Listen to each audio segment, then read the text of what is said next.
लोकसभा निवडणुकीच्या पार्श्वभूमीवर शरद पवारांची आज दुपारी 4 वाजता पत्रकार परिषद। शरद पवार आज काय बोलणार, राजकीय वर्तुळाचं लक्ष। उद्धव ठाकरेंचा आजपासून कोकण दौरा, रत्नागिरीच्या गुहागर आणि दापोली तालुक्यात उद्धव ठाकरेंचा जनसंवाद। उपमुख्यमंत्री देवेंद्र फडणवीस आज रत्नागिरी दौऱ्यावर, पोलीस वसाहतीच्या नवीन इमारतीचं फडणवीसांच्या हस्ते भूमिपूजन। रत्नागिरी सिंधुदुर्ग लोकसभेचा तिढा अद्याप सुटलेला नसताना फडणवीसांच्या दौऱ्याला महत्त्व। शिवतारे अपक्ष लढणार असल्याच्या घोषणेनंतर हालचाली, मुख्यमंत्री शिंदेंचा फोन विजय शिवतारेंना। शिंदेंनी शिवतारेंना आज मुंबईमध्ये बोलावलं। वर्षावर आज दुपारी 2 वाजता बैठक। बारामतीमध्ये अजित पवारांच्या आज 7 सभा, सुनेत्रा पवारांची उमेदवारी घोषित होण्याची शक्यता।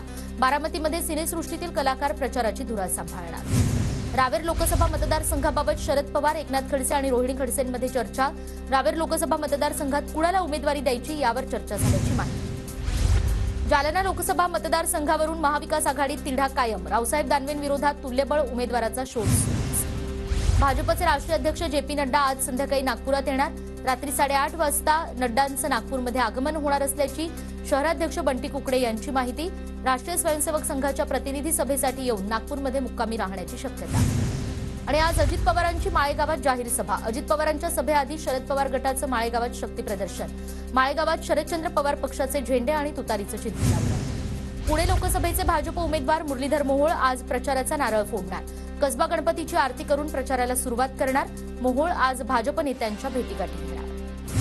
आगामी निवडणुकांमध्ये सुप्रिया सुळेंना पुन्हा खासदार करण्यासाठी मुळशीतले कार्यकर्ते मैदानात। घराघरात पक्षाचं नाव आणि चिन्ह तसंच उमेदवार म्हणून सुप्रिया सुळेंचं नाव असणाऱ्या पत्रकांचं वाटप। जोगेश्वरी पूर्व विधानसभा क्षेत्रातील मनसेचे 700 पदाधिकारी भाजपमध्ये प्रवेश करणार।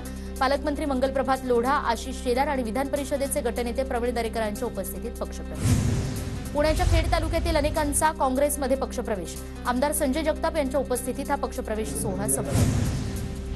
केंद्रीय रेल्वे राज्यमंत्री रावसाहेब दानवे यांना 6व्यांदा जालना लोकसभा मतदारसंघातून उमेदवारी जाहीर। ढोल ताशांच्या गजरात रावसाहेब दानवेंचं कार्यकर्त्यांकडून जयघोष स्वागत। अंबाबाई मूर्ती पाहणीसाठी न्यायालयानं नेमलेली समिती मंदिरात दाखल। सदस्य समिती मूर्तीची पाहणी करणार। परभणीत कापसाला 8,000 रुपये दर, कापसाचं उत्पन्न कमी झाल्यानं भाववाढ, शेतकऱ्यांना काही प्रमाणात दिलासा। नागपूरमध्ये टोईंग वाहन कर्मचाऱ्यांची गुंडगिरी समोर, एका वाहन चालकाला कर्मचाऱ्यांकडून मारहाण। इतवारी परिसरातील व्हिडिओ व्हायरल। लातूरच्या उदगीर हाणेगाव रस्त्यावरच्या मल्हारपूर गावाजवळ 2 मोटरसायकलींची समोरासमोर धडक। अपघातात एका युवकाचा मृत्यू, 1 जण गंभीररित्या जखमी। पुण्याच्या हवेलीतील किरकटवाडीत अफूची शेती करणारे दोघे अटकेत। 27,700 रुपये किमतीची 1,178 अफूची बोंड असलेली झाडं आढळल्यानं दोघांवर गुन्हा।